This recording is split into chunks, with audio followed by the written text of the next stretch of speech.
This episode of That BS podcast is proudly sponsored by the Belief System Boss Institute, your definitive destination for re engineering belief systems for success. Whether through our courses, coaching sessions, or conferences, we empower you to take charge of your beliefs and achieve your goals. Be certain to visit us at thebsboss.com.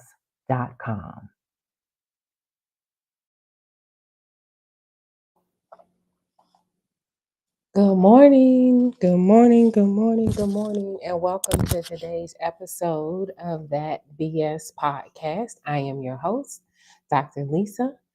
I am your success strategist, published author, comprehensive coach. I am here to serve you. I am super excited that you have joined me this morning. Um, I didn't sleep well last night at all. Sometimes I do have, I'm challenged with insomnia, and last night was one of those nights.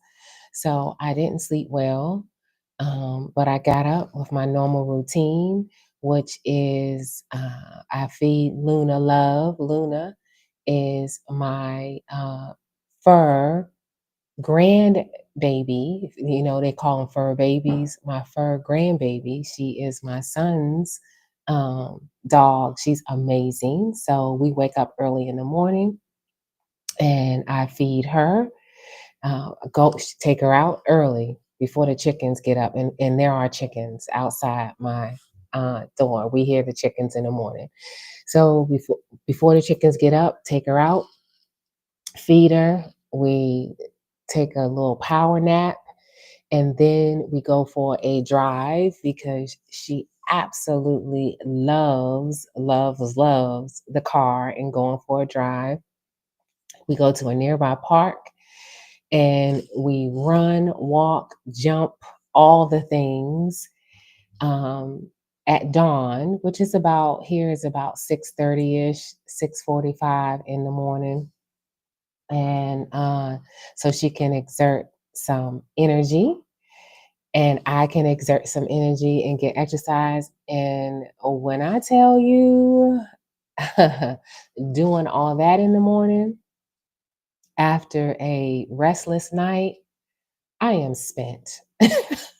I wanted to get back in the bed, pull the covers over my head, and stay there. But that's not my assignment, right? Please remember to like today's video, comment. I don't always see the comments until after the fact, so I do appreciate your comments. I'm supposed to see them as they come up, but it doesn't always happen. So please like and comment and share, and be certain to subscribe to my YouTube channel at the BS Boss. For those of you who have already done so, namaste. Thank you. Gracias.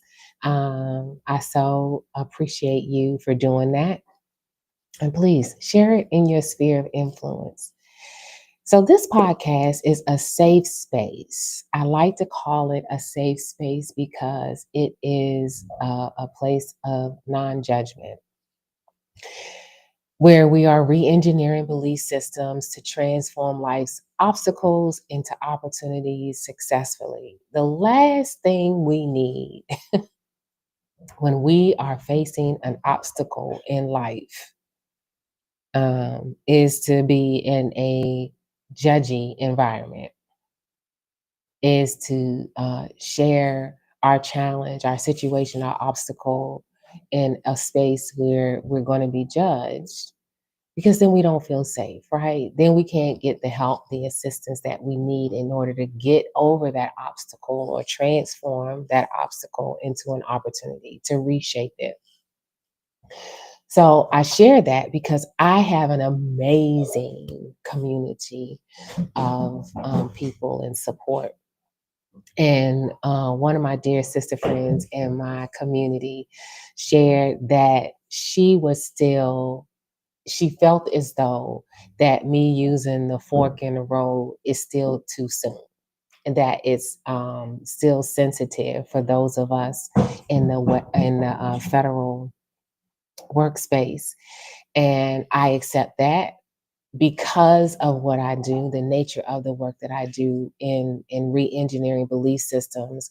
I, in order to help me process and move beyond this obstacle, turning it into an opportunity, I had to flip the script on it and take the fork in the road from a negative to a positive.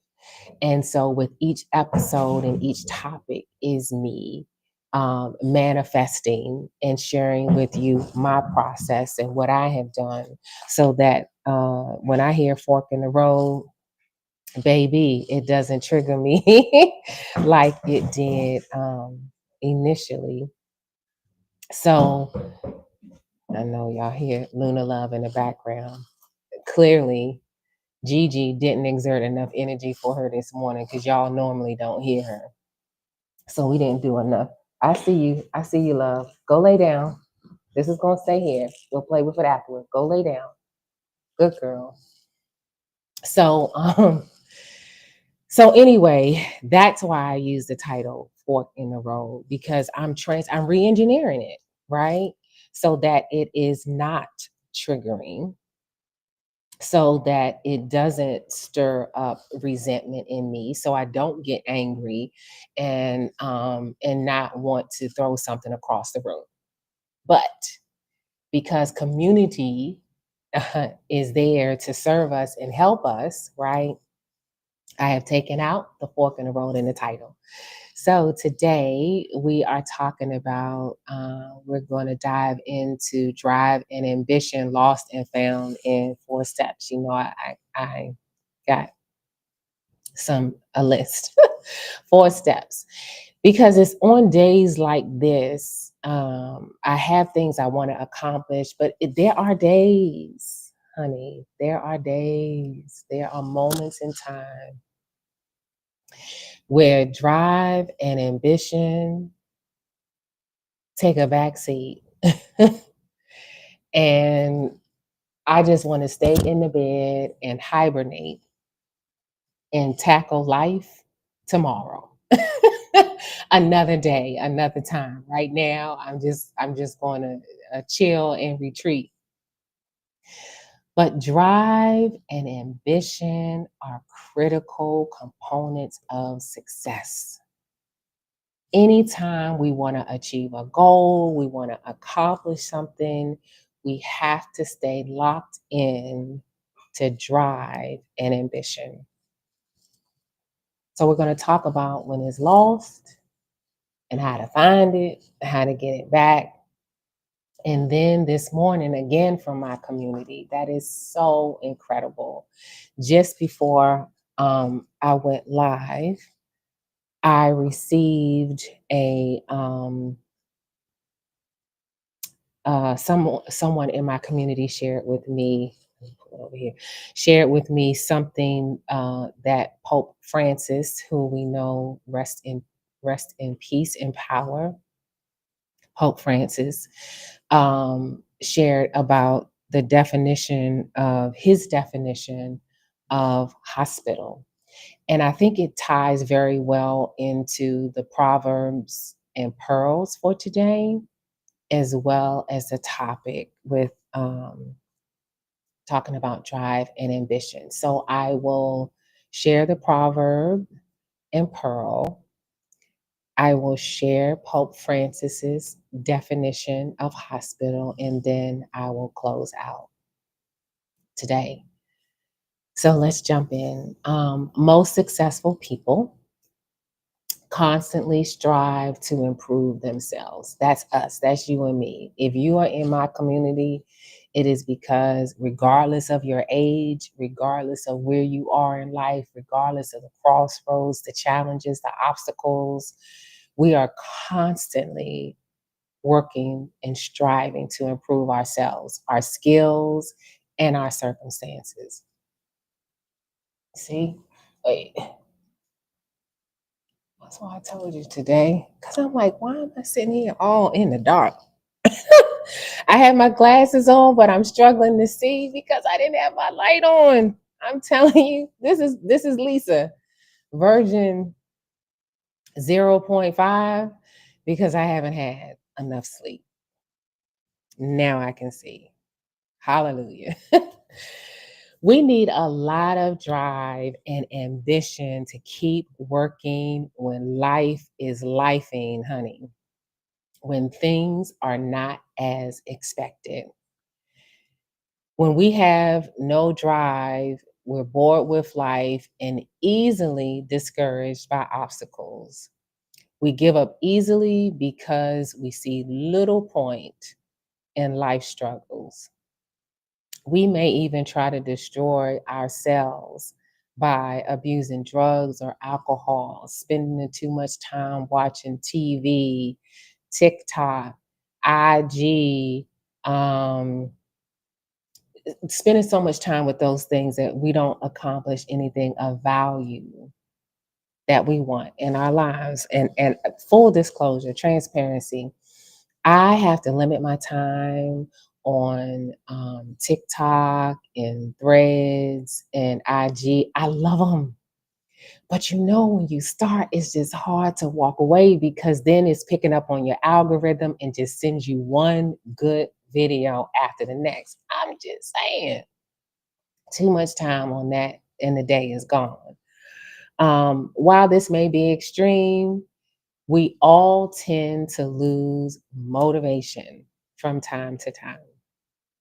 So these are tips, 4 steps to help us regain our motivation and increase our drive. Step number 1, cultivate a growth mindset. Cultivate a growth mindset.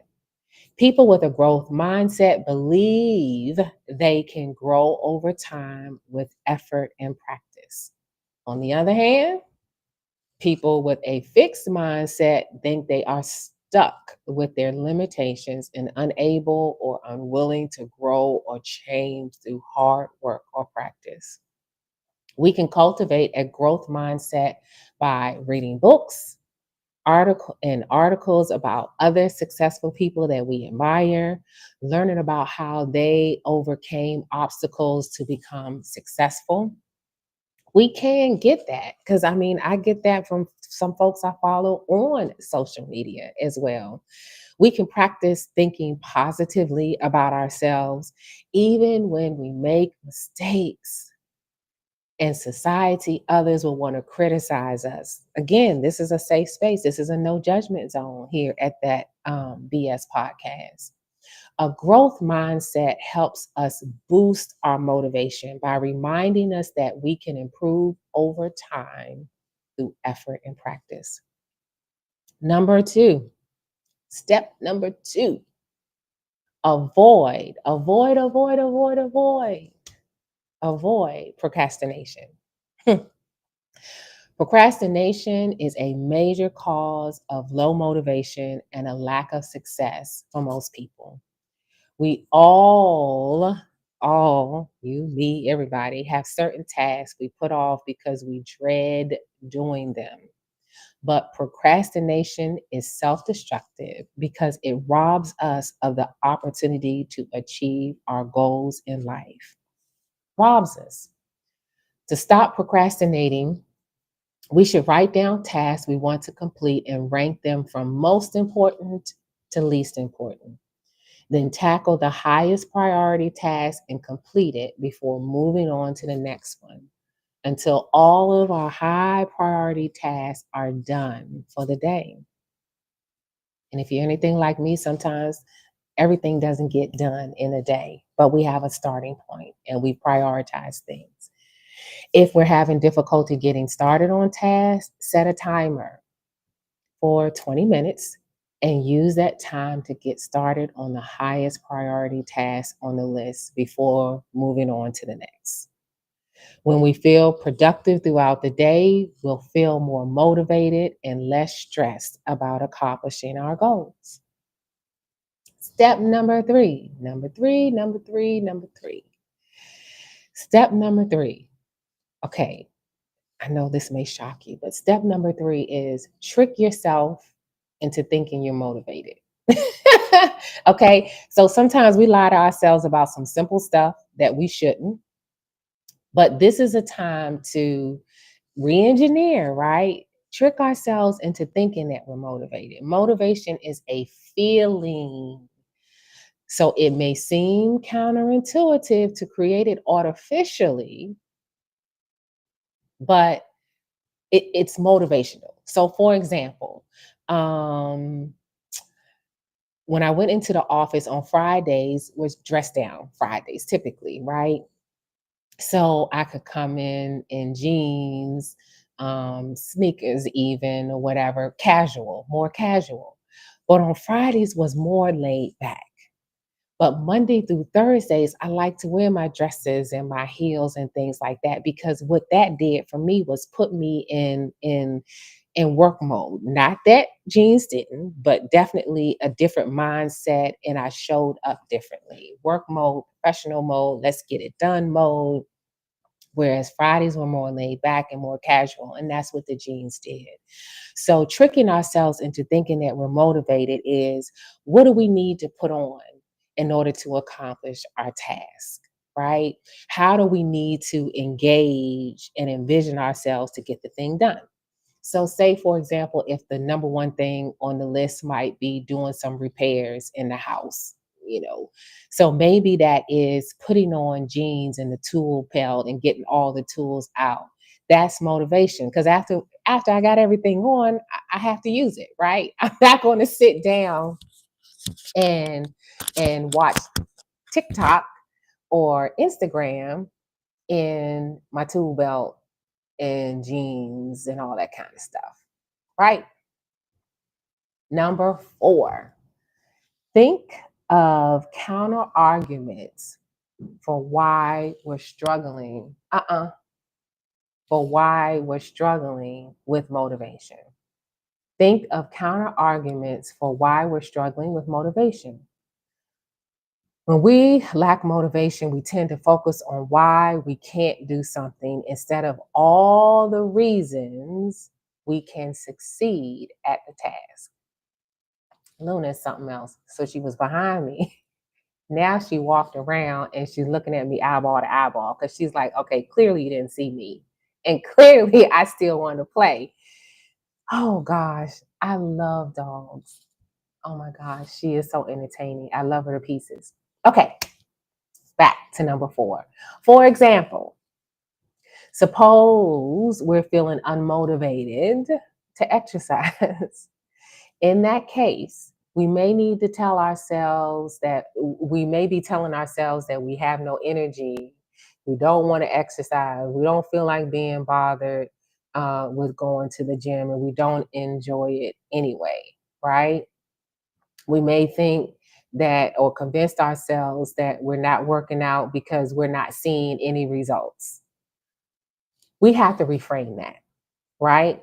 Instead, let's reframe the situation, re engineer the situation, revise the narrative by thinking why we should work out, even though we aren't feeling motivated at the moment to do so.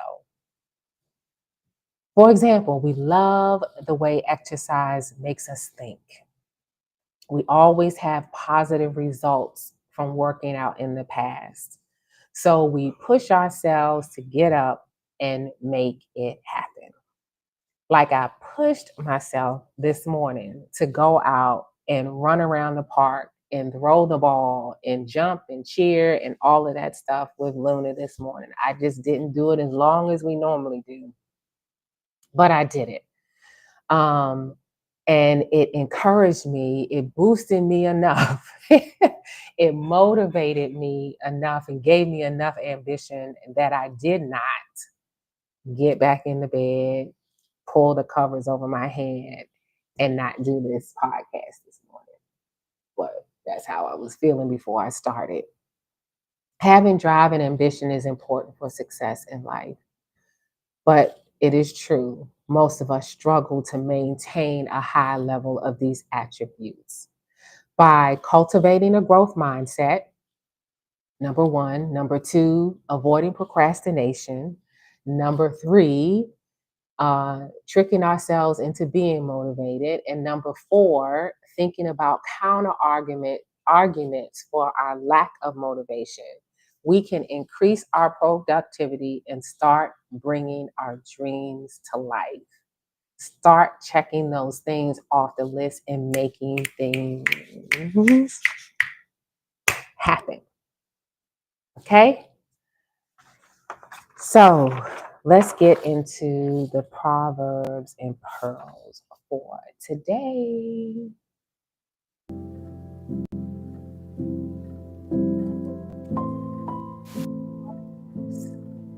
And Pearls. Proverbs 22 and 1. Choose a good reputation over great riches. Being held in high esteem is better than silver or gold. That is the easy to read version of Proverbs 22 and 1. Choose a good reputation over great riches. Being held in high esteem is better than silver or gold.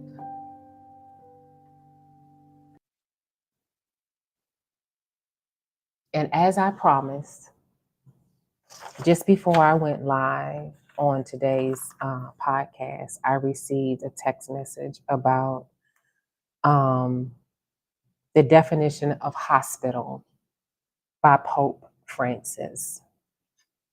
And it ties perfectly in today's Proverbs and Pearl. Proverbs 22 and verse 1 about a good reputation, choosing a good reputation over great riches. Being held in high esteem is better than silver or gold. And Pope Francis was indeed held in high esteem.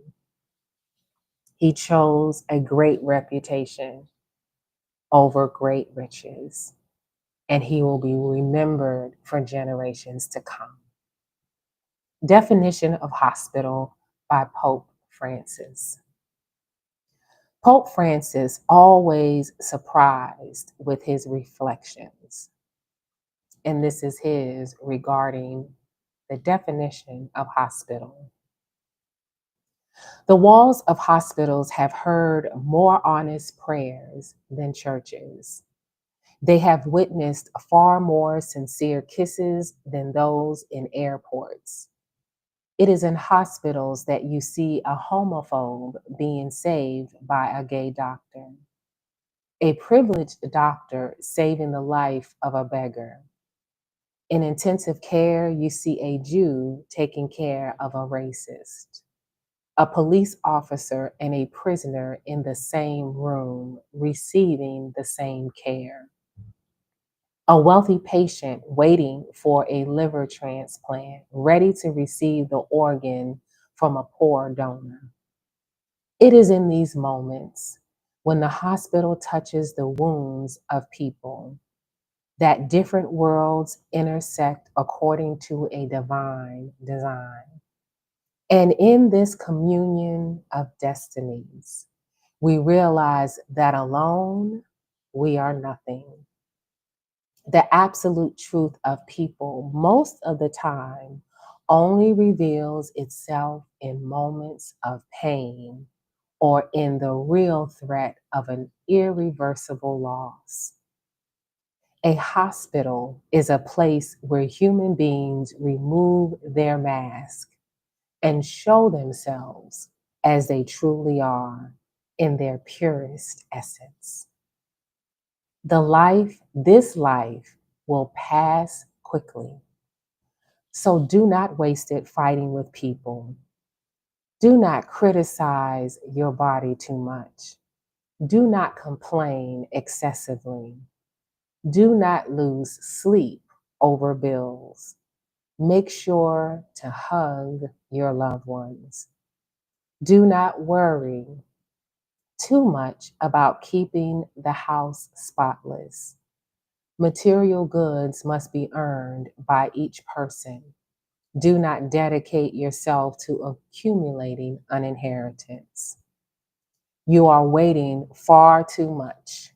Christmas, Friday, next year, when you have more money, when love arrives, when everything is perfect. Listen, perfection does not exist. A human being cannot attain it because we are simply not made to be fulfilled here. Here, we are given an opportunity to learn. So make the most of this trial of life and do it now. Respect yourselves, respect others, walk your own path, and let go of the path others have chosen for you. Respect. Do not comment. Do not judge. Do not interfere. Love more. Forgive more. Embrace more. Live more intensely. And leave the rest in the hands of the Creator. Pope Francis. I look forward to seeing you on the next episode of that BS podcast.